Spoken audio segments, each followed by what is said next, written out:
Il est 13 heures à Abidjan et partout en Côte d'Ivoire. Madame, Monsieur, bonjour. Bienvenue dans le journal de la mi-journée. Tout de suite, les titres. La diaspora ivoirienne a désormais une mutuelle. Elle se donne pour mission d'accompagner la prise en charge médicale des familles des membres. Des familles restées sur place ici en Côte d'Ivoire. La structure a reçu son agrément à Paris, la capitale française, des mains du ministre Pascal Kouakou Abina. Quel visage présentera la Côte d'Ivoire en 2040? Question posée. La réponse se trouve dans les résultats des travaux de l'étude nationale prospective Côte d'Ivoire 2040. Selon cette étude, notre pays sera une puissance industrielle, mais pour que ce scénario se réalise, un mécanisme institutionnel de veille stratégique s'impose. Et puis attentat kamikaze, cet attentat qui avait visé hier samedi une fête de mariage dans l'ouest de Kaboul a fait au moins 63 morts et 182 blessés. L'attaque n'a pas encore été revendiquée. Voilà pour les titres. Ajoutez à cela le Dimanche Magazine, notre rendez-vous de tous les dimanches. Aujourd'hui, nous parlons AGOA, Africa Growth Opportunity Act, forum sur la coopération économique bilatérale entre donc les États-Unis et les pays d'Afrique subsaharienne.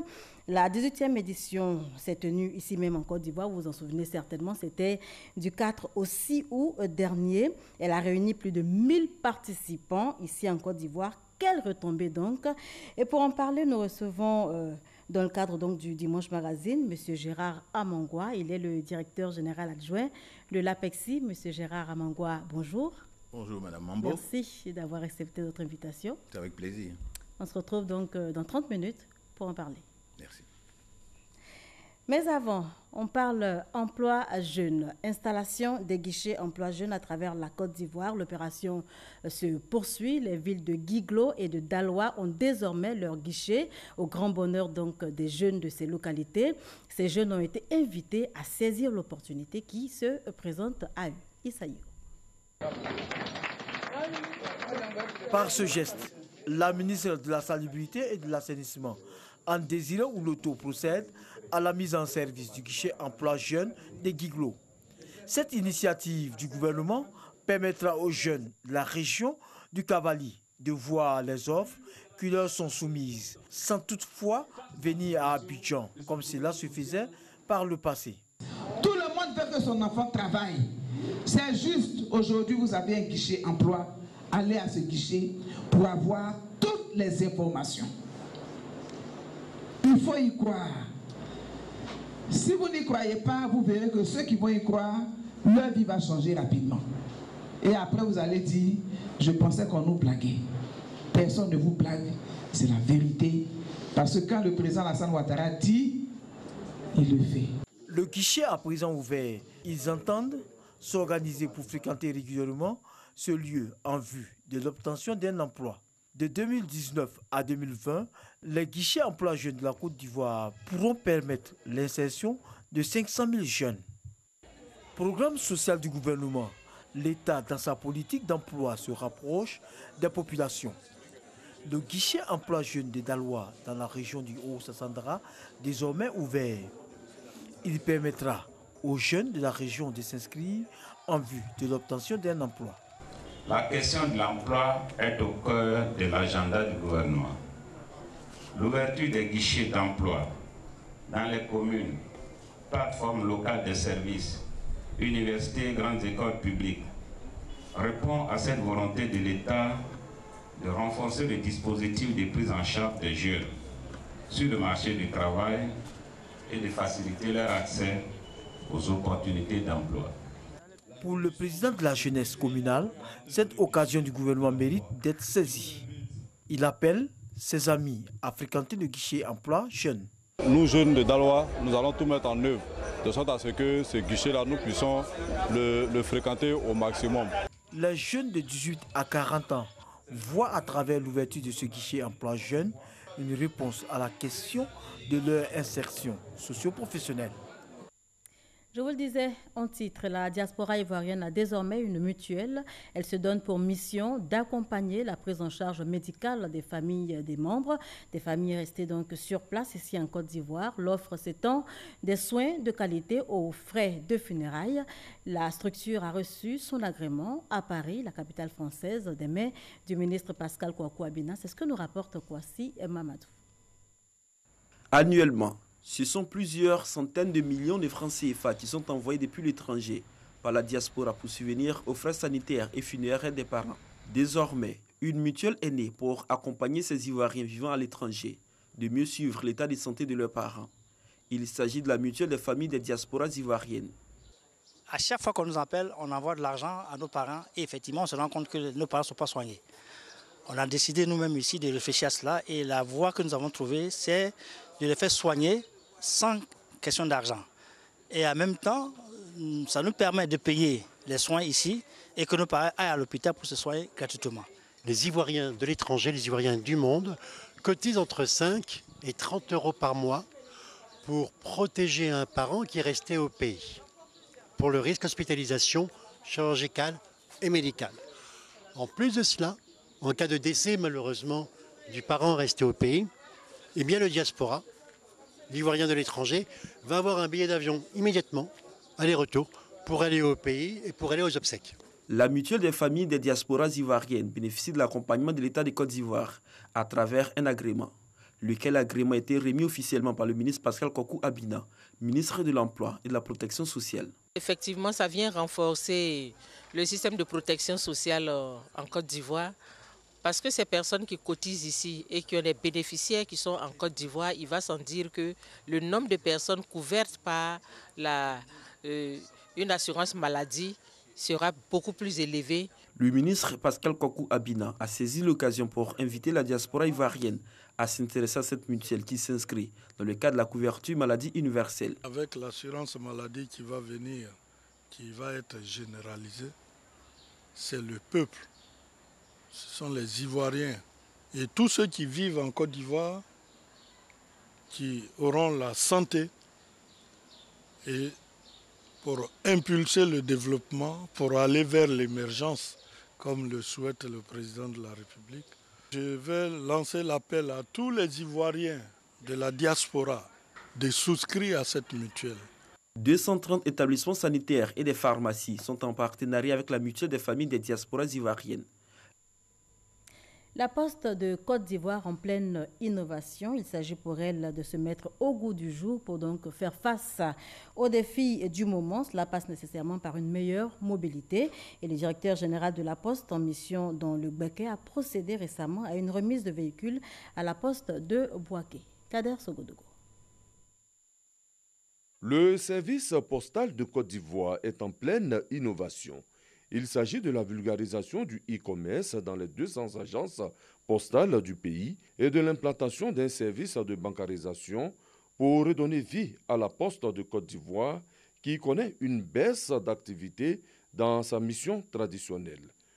La Poste compte se servir du numérique pour se relancer. Bouaké est identifié comme la deuxième plateforme de nos activités parce que vous savez très bien que l'activité traditionnelle de la Poste qui est le courrier, l'affranchissement est en forte baisse pendant qu'il y a un nouveau volume d'activités qui est en pleine puissance qui sont des activités de colis et paquets. Donc le e-commerce est devenu quelque chose de très important. Le directeur général de la Poste en mission dans le deuxième plus grand centre postal de Côte d'Ivoire à Bouaké a saisi cette rencontre d'information pour renforcer le parc auto de la Poste dans le Gbeke.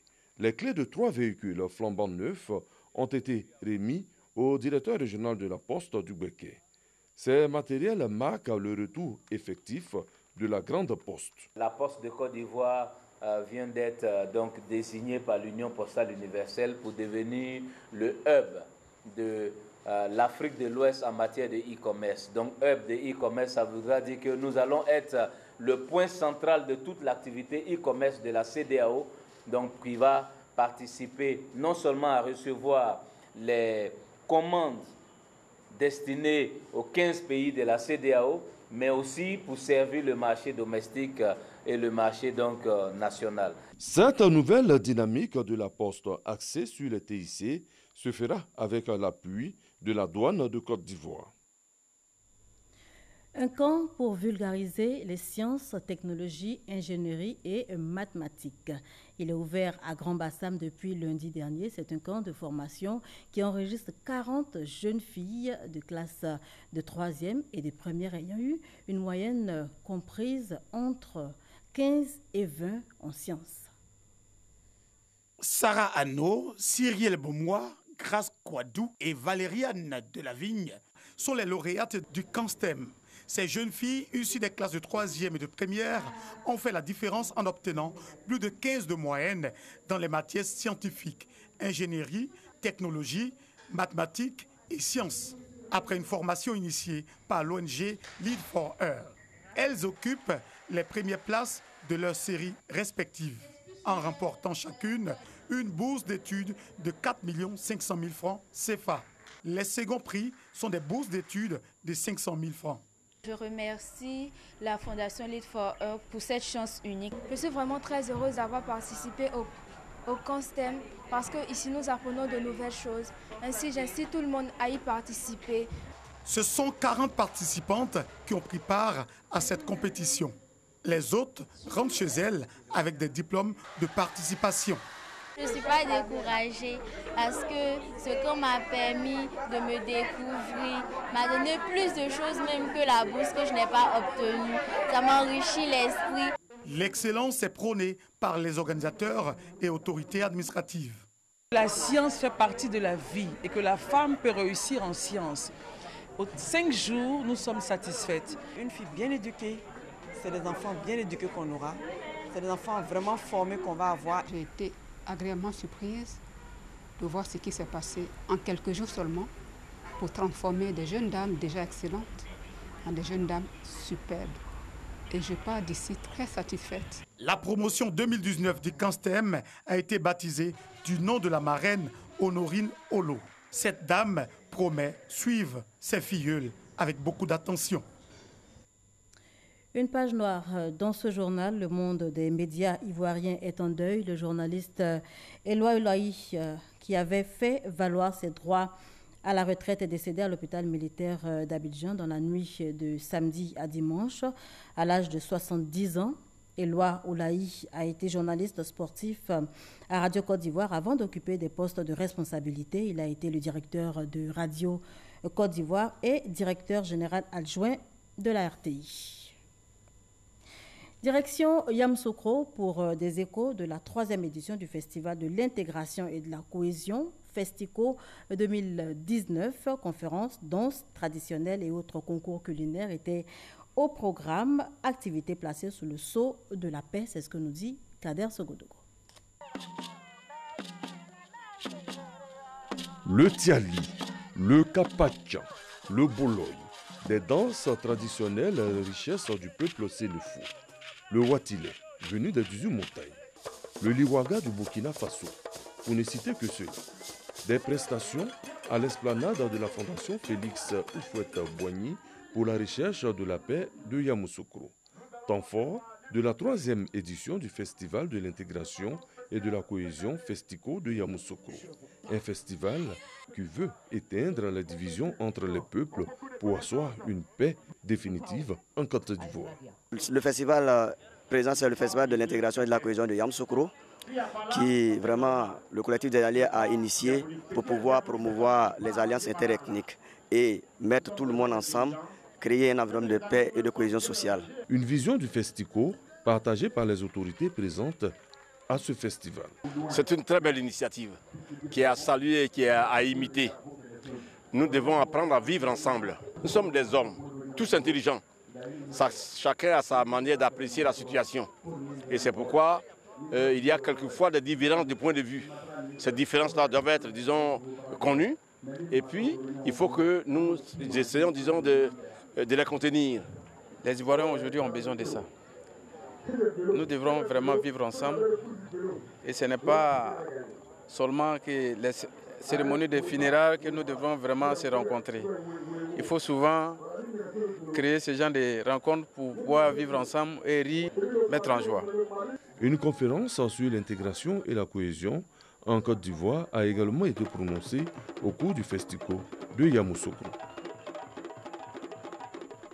Nous sommes dimanche aujourd'hui, on parle donc religion, ouverte mercredi dernier à l'INJS dans la commune de Marcory, la 25e édition de la CIAMEL, conférence internationale pour l'action missionnaire des églises locales, prend fin aujourd'hui dimanche.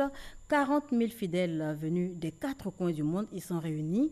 L'objectif est de gagner des âmes à Dieu par l'évangélisation, la louange et l'adoration. Notez également que ces chrétiens réunis depuis 5 jours maintenant prient également pour la paix en Côte d'Ivoire. Frédéric Oulaï, Isaïo.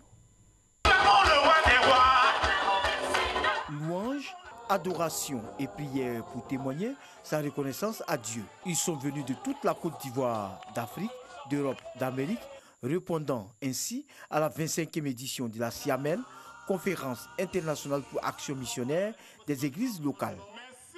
Pouyaye Dion Robert, président de l'église protestante Baptiste Œuvre et Mission Internationale, la CIAMEL est une occasion pour répandre le règne de Dieu et prier en faveur de la nation ivoirienne.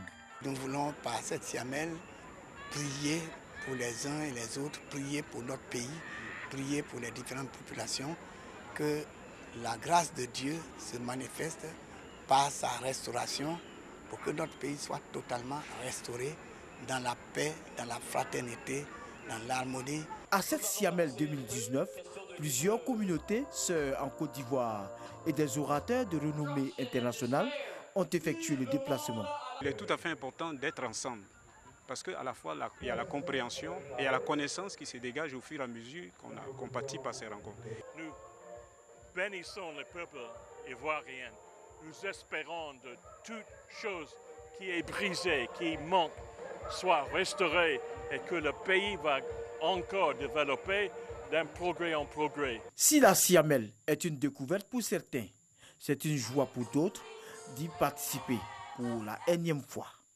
Tous aspirent à la transformation et à la restauration de leur vie au sortir de ce rendez-vous.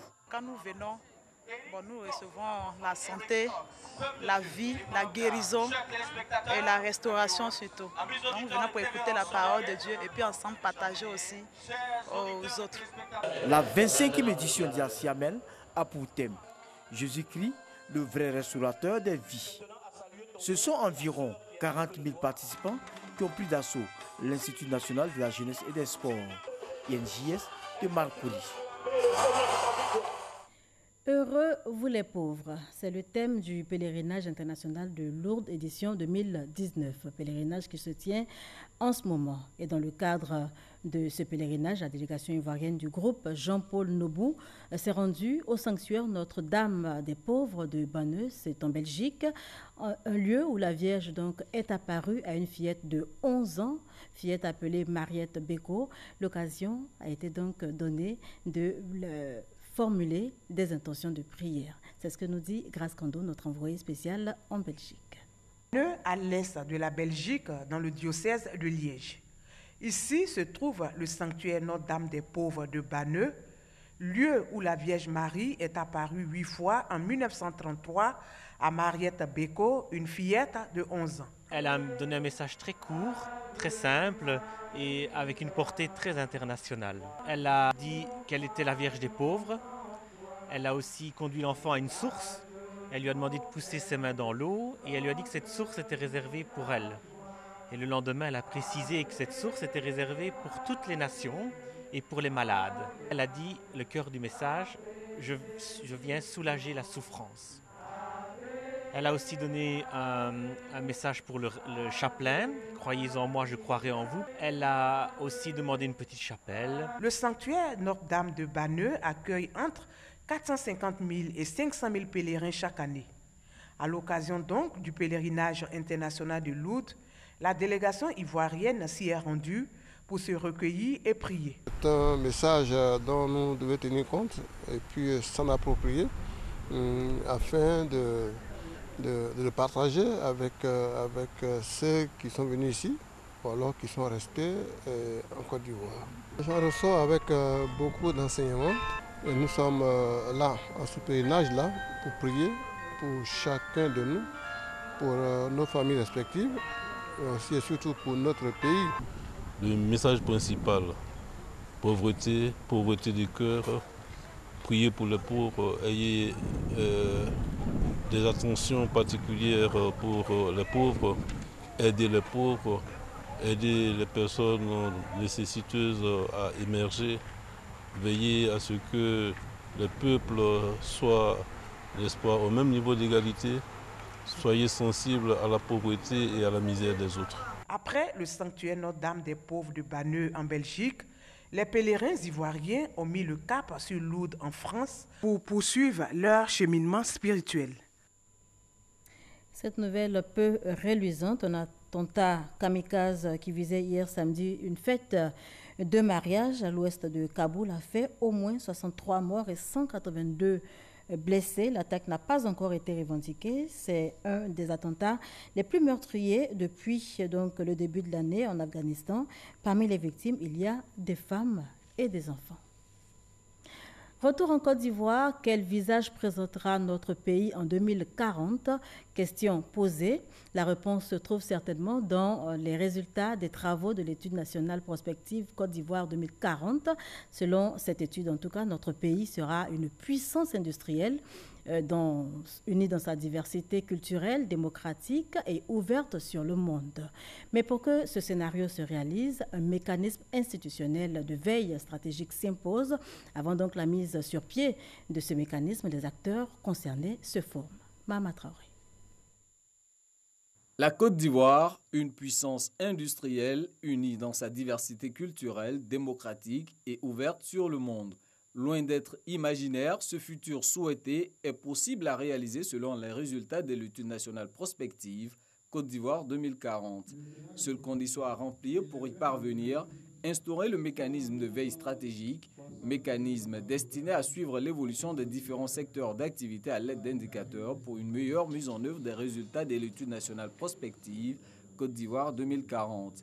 Bientôt, le mécanisme de veille stratégique entrera dans sa phase expérimentale, ce qui requiert la formation préalable des acteurs concernés. Tant à la direction des études stratégiques, il ne faudrait pas que les études soient en contradiction avec la vision que la prospective se vise.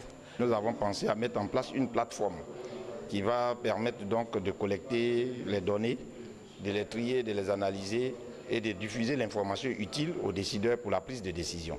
L'objectif, c'est de faire en sorte que la Côte d'Ivoire puisse mitiger les effets des chocs internes et externes qui pourraient entraver son évolution vers le futur désiré. Cette formation, organisée par le Bureau national de la prospective et de la veille stratégique, a bénéficié du concours financier du PNUD, le Programme des Nations Unies pour le développement. 40 cadres de l'administration publique y ont pris part. Ils ont désormais pour mission de mesurer les progrès et de prévenir des obstacles rencontrés par la Côte d'Ivoire dans sa marche vers le développement. Et dans le souci de perfectionner les approches et méthodes pour leur permettre de mieux pratiquer l'audit interne, les agents de l'inspection générale du Trésor sont en formation qui a débuté le 1er août dernier au Plateau. Elle est financée cette formation par la BAD, la Banque africaine de développement. Les précisions de Jean-Jacques Kwame Alla. Cette formation à la certification en audit interne des cadres du Trésor est assurée par le projet d'appui à la gestion économique et financière PAGEF. Elle est financée par la Banque africaine de développement BAD.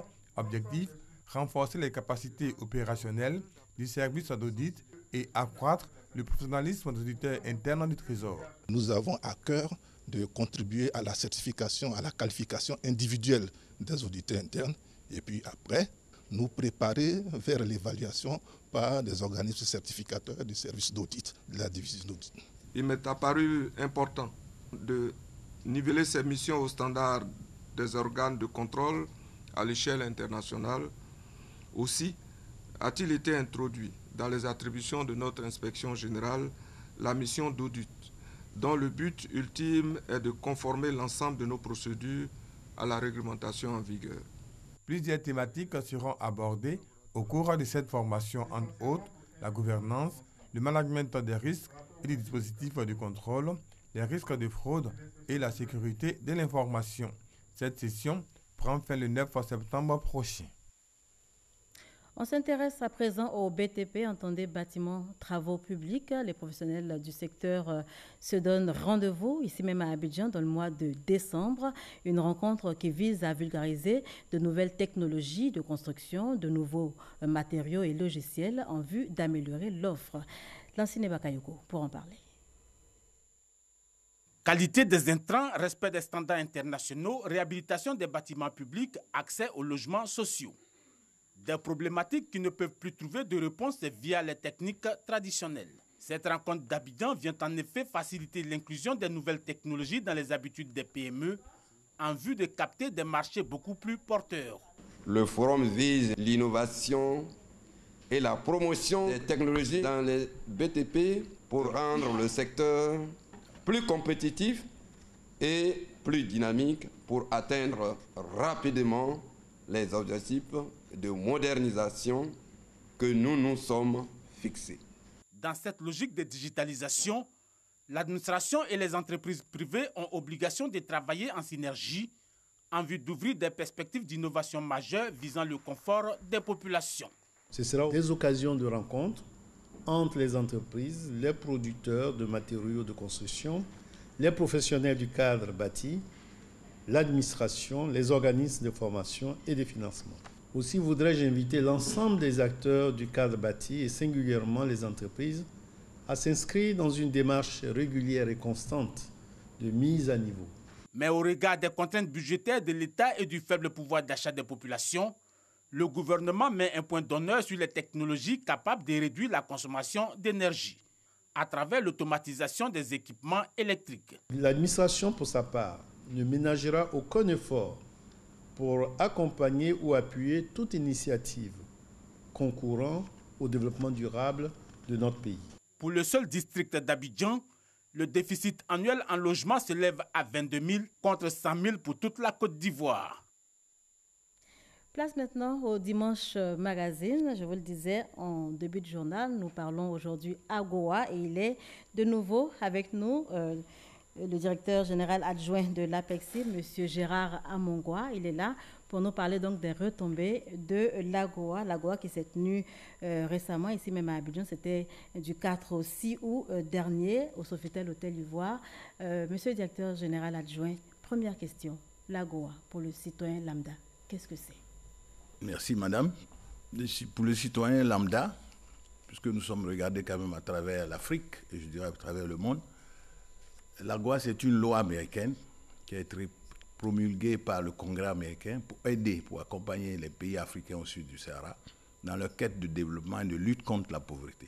Pour dire simplement, si nous avons des produits que nous fabriquons dans nos différents pays en Afrique, nous avons la possibilité de les exporter sur le marché américain sans droit de douane et sans quota. C'est-à-dire qu'il n'y a pas de limite. Donc c'est un marché vaste qui permet à nos pays d'engranger des revenus d'exportation pour aider au développement de leurs économies. D'accord. Un marché vaste qui s'est ouvert depuis 2000. Oui. Et la Côte d'Ivoire est éligible depuis combien d'années maintenant? Il faut dire que la Côte d'Ivoire a connu un statut d'éligibilité pendant 2 ans, depuis 2002 jusqu'à 2004, et puis ensuite s'est retrouvé inéligible de 2005 à 2011. Donc nous avons été à nouveau admis dans la liste des pays éligibles depuis 2011 à ce jour. D'accord. Alors, première organisation pour la Côte d'Ivoire, première organisation du forum de l'AGOA, après donc le Togo. Est-ce que vous êtes satisfait de votre organisation? 1000 participants, plus de 1000 participants, 35 pays africains. Bon, je ne dirais pas de temps en autosatisfaction, mais je veux dire que nous avons des chiffres qui prouvent que cette édition a été très bien organisée. On peut revenir sur bien ces entendu. Bon, nous avons sur 39 pays éligibles, nous avons 36 pays qui ont été représentés par le ministre du Commerce. Nous avons environ 1300, je crois que le ministre du Commerce l'avait dit. Mais je voudrais, si vous permettez, dire un petit mot pour remercier d'abord le ministre du Commerce, qui est un des Très vice-présidents rapidement. du comité Très de rapidement. pilotage, et dire aussi que le Premier ministre, sous sa houlette, a mis en place ce comité national d'organisation dont nous faisons partie, l'APEXI. C'est pour cela que je suis sur le plateau, puisque je suis en même temps porte-parole et président du comité scientifique. D'accord. Alors, on peut le dire, vous l'avez dit tout à l'heure, Paris réussit pour la Côte d'Ivoire, pour cette première organisation, peut-être même la dernière, la seule. On en parlera tout à l'heure. En tout cas, je vous propose, avant de continuer notre entretien, de suivre avec moi cet élément. Le 18e forum de l'African Growth Opportunity Act, AGOA, ouvert du 4 au 6 août dernier à Abidjan, était une première pour la Côte d'Ivoire depuis la promulgation de cette loi américaine en 2000. Cet important événement a permis d'avoir tous les projecteurs du monde braqués sur la Côte d'Ivoire durant 3 jours. 36 pays sur les 39 éligibles étaient présents. 1100 participants ont pris part aux sessions et panels, dont 300 experts de la délégation américaine, ainsi que des membres de la société civile et du secteur privé. Les échanges ont été francs et directs entre les acteurs afin de trouver des solutions pour une meilleure implication des PME africaines. Lors des différentes sessions, les experts ont fait le point de la mise en œuvre de la stratégie nationale AGOA des pays éligibles en termes de diagnostic et d'insuffisance. En outre, il a été question de la nouvelle approche que les pays africains éligibles devraient adopter par rapport à l'optimisation de l'outil AGOA dans les 6 prochaines années. Tout au long des échanges, l'après-AGOA a été évoqué, notamment sur la nouvelle politique commerciale et d'investissement des États-Unis vers l'Afrique, avec de nouveaux instruments comme le BUILD Act, le Prosper Africa, le MCC régional, mais également le DFC. Il faut le dire, le forum AGOA d'Abidjan a relevé le pari de l'organisation et celui de la mobilisation. Mais au-delà du satisfecit, l'édition d'Abidjan restera gravée dans les annales car elle marque le début d'une nouvelle ère dans les échanges commerciaux entre les États-Unis et l'Afrique.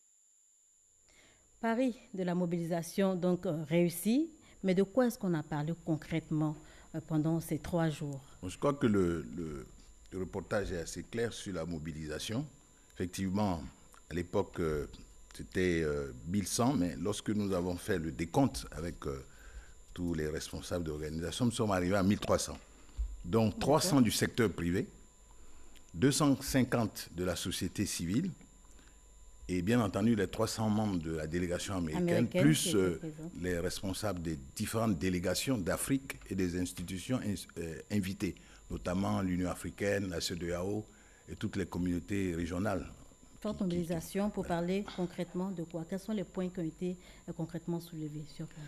Bon, d'abord, il faut parler du thème lui-même. Le thème, c'est l'AGOA et l'avenir. Comment développer un paradigme nouveau commercial pour orienter les investissements et le commerce entre l'Afrique et les États-Unis. Vous imaginez bien que c'est un thème très évocateur puisque nous sommes dans un contexte évolutif aujourd'hui où les États-Unis ont adopté une autre attitude, une autre posture en matière des relations internationales et donc l'Afrique fait partie de cet ensemble économique. Et c'était bien entendu avec l'accord de la partie américaine, puisque c'est la Côte d'Ivoire en tant que pays abritant le 18e forum qui a fait cette suggestion et qui a eu, disons, l'accord des autorités américaines pour que ce thème soit retenu. Donc sur ce point, il y a eu, le format est très simple. Vous avez d'abord une réunion des experts qui sont en charge des études et des recherches sur les questions et les problématiques touchant aux relations entre les États-Unis et l'Afrique. Ensuite, une autre réunion consultative au niveau ministériel des pays africains et bien entendu le forum ministériel lui-même. Mais en dehors de ces 3 points que je viens d'évoquer, il y a également des événements éclatés. Vous avez le forum du secteur privé et le forum de la société civile. Parce que dans le dispositif AGOA, nous avons 3 parties prenantes. Nous avons les gouvernements, nous avons la société civile et le secteur privé. Et c'est à cela qu'on retrouve vraiment toutes les conditions qu'il faut pour que les débats soient beaucoup plus inclusifs. Donc c'est ce qui s'est vraiment passé. Les thèmes, vous l'avez dit, hein, il y a eu d'abord un rapport de mi-parcours qui a été élaboré à Washington, puisque comme notre pays abrite justement le 18e forum, L'ambassadeur de Côte d'Ivoire aux États-Unis en assurait la présidence de ce comité. Donc il y a eu un rapport à mi-parcours qui a vraiment fait le point des recommandations de l'année dernière.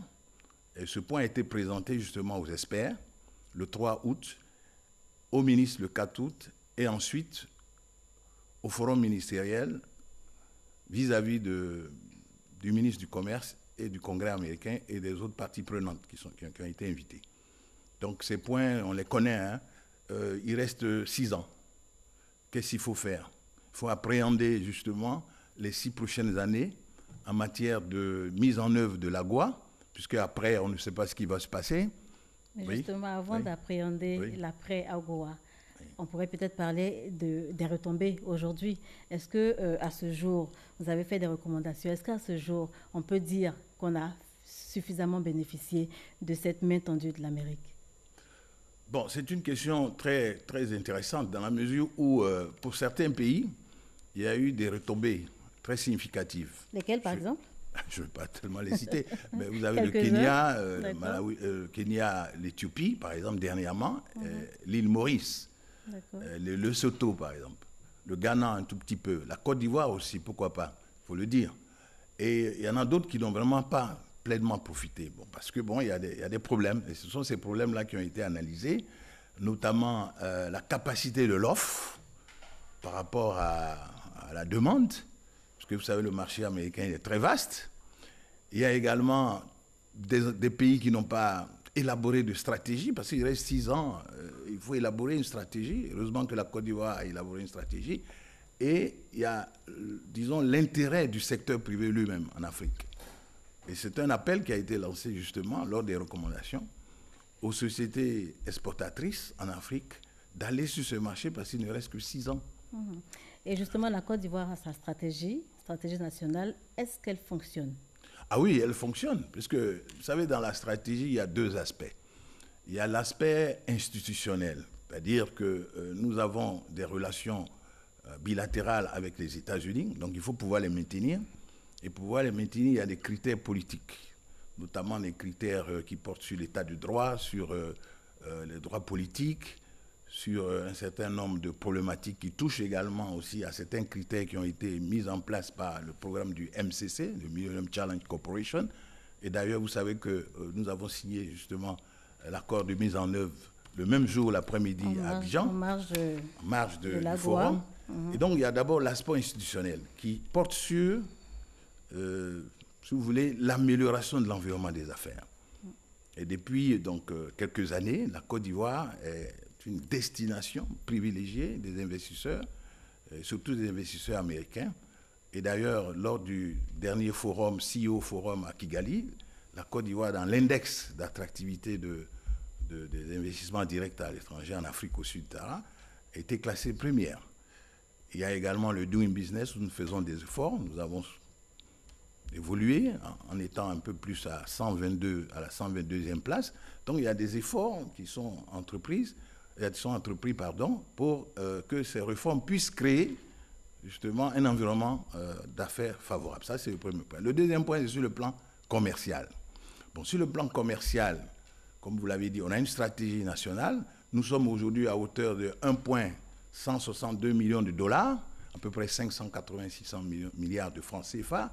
Et nous espérons qu'avant la fin donc, de cette loi, 2025, nous doublions justement ce niveau qui va atteindre 3,5 milliards de dollars. Et pourquoi? Parce que nous avons un potentiel qui n'est pas exploité du tout. Vous savez, nous avons, dans le cadre du PND, décidé au niveau du gouvernement, au niveau du secteur privé, de favoriser la transformation des produits de base. Et donc, nous avons une progression qui peut nous permettre d'accroître notre valeur ajoutée tout en structurant nos chaînes de valeur. Parce que les chaînes de valeur aussi doivent être celles-là qui puissent permettre de créer justement cette production pour ces marchés qui sont comme ceux des États-Unis d'Amérique. Voilà. D'accord. Alors, nous avons les moyens de le faire, nous ne le faisons pas. Qu'est-ce qui coince? Non, pas que nous ne le faisons pas, nous le faisons. Nous ne le faisons pas assez. Ben, écoutez, nous ne le faisons pas assez. Nous le faisons parce que nous avons quand même des structures qui existent. Il y a des ministères techniques qui accompagnent PME, par exemple. Aujourd'hui, nous avons un ministère en charge du commerce et de l'industrie. Tant mieux. Nous avons des structures comme l'APEXI, où je suis, où nous travaillons tous les jours avec des exportateurs. Je viens d'appeler même, avant de venir à cette émission, je viens d'appeler un exportateur qui fait de la transformation du cacao.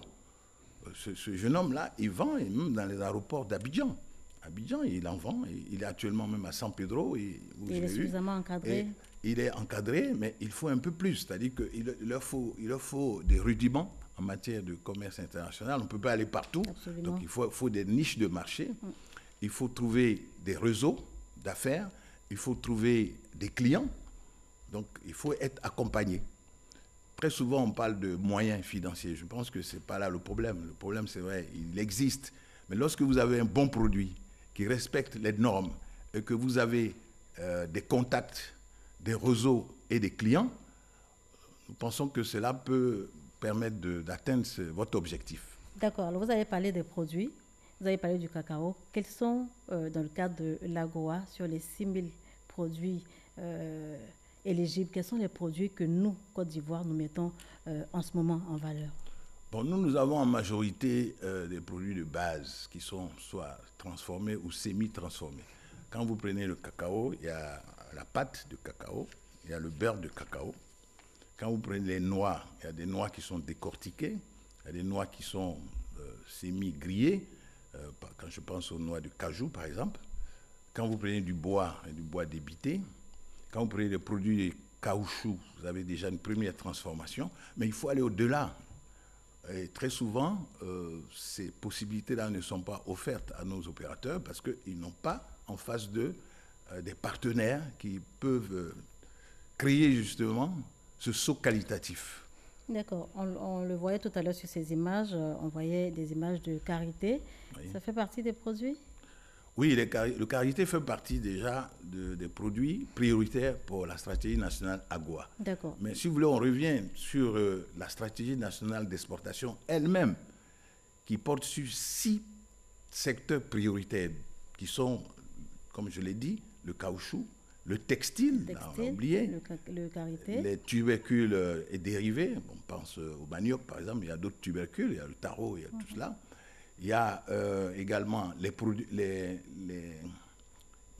fruits tropicaux, par exemple, sur lesquels je pense que nous avons la possibilité aujourd'hui, avec les nouvelles dessertes qui se mettent en place, pouvoir exporter cela soit par voie aérienne, surtout, mais nous avons aussi également la possibilité d'une desserte maritime qui va se mettre en place bientôt. D'accord. Et pourquoi juste ces 6 produits?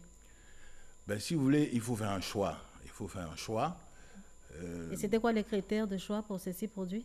Ben c'est le potentiel. C'est le potentiel. Bon, on a également, ça c'est pas dit, mais c'est sous-entendu, le cacao, bien entendu, je ne l'ai pas cité.